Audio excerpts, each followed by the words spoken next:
680's Richard Southern joins us now. And Richard, our housing market is like no other in the world, according to a new report.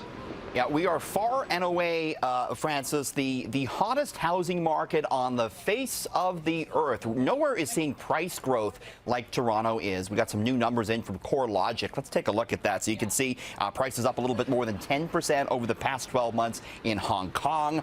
They were up 11.5% in New York City, 14% in Vancouver, a little bit more than 18% in Sydney, Australia, but Toronto, number one, with a 19% increase in housing prices over the past year. The average going price for a home in February was about above $875,000. Of course, it's just a confluence of factors. We have low interest rates, a lot of speculation, tight supply, so prices just keep on going up. France's TD Bank's chief economist calling for another 25% increase in prices this year.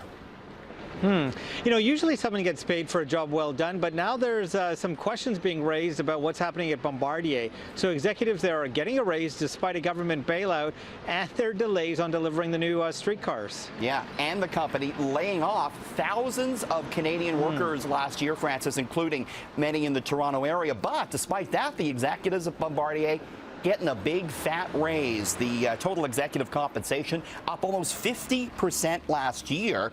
Total top compensation for the top 5 executives coming in at above $32 million, a $10.7 million increase. Bombardier's CEO seeing his bonus double to $2.3 million. Now, the company says the pay hikes are due to a number of factors, including achieving profit and cash flow targets and securing sales orders for the new C-Series plane. But, you know, Bombardier lost $981 million last year, and, of course, the federal government in February gave the company a $372 million interest-free loan. So certainly this pay hike is going to irk many Canadians. You know, I've always thought those designers at IKEA are such tricksters. You know, they give you a little tool and they expect you to make magic building that furniture. But now I guess the company is trying to change that.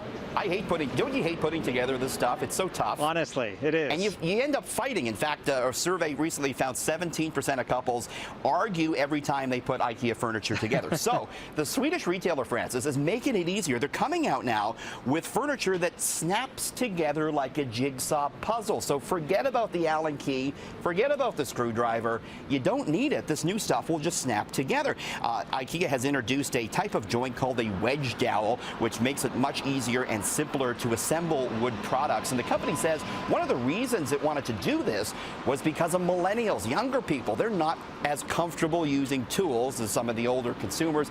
And another reason is we're moving a lot more, and this makes it easier to take your furniture apart and then put it back together again. And look at the tagline, it's a snap. We can write it for them. It's easy. Yeah.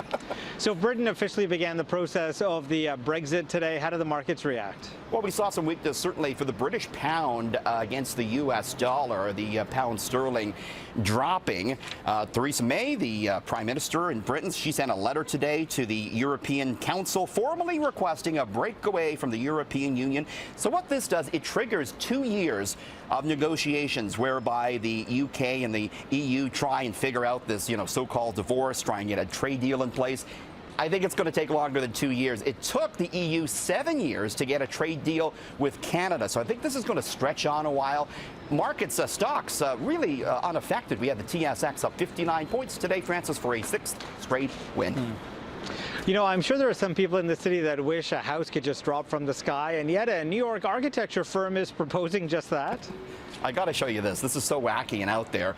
A New York firm called Cloud Architecture proposing this skyscraper that would hang from cables attached to an asteroid. So since the tower wouldn't touch the ground, the designers say it would bypass maximum height restrictions. The proposed skyscraper would be the tallest building ever created and would travel thousands of miles each day between the northern and southern hemispheres and would make a daily pass across New York City. Designers say it's a great way to avoid floods, earthquakes, and tsunamis since the building doesn't actually touch the ground. If you want to go for some shopping or whatnot, you're going to have to use a parachute Francis, to get back down to terra firma. That is crazy. And keeping with the sky theme here, so maybe this is a new innovation in the bar business, a cloud that will actually rain tequila. It's rain and tequila. This is, not surprisingly, the Mexican Tourism Board that came up with this. It's an actual man-made cloud that produces raindrops of tequila. It's formed by tequila-based mist, which is held together by a plastic container. The vapor condenses, and you put your shot glass under there, and you got some tequila. If that seems like too much work, there's a tap that you can also use to dispense the liquor. It's the type of weather system we can all get behind. I'm waiting for Adam Stiles to call for some tequila-based clouds to roll into Toronto, Francis. I look forward to those showers. Thank you, Richard. Thanks.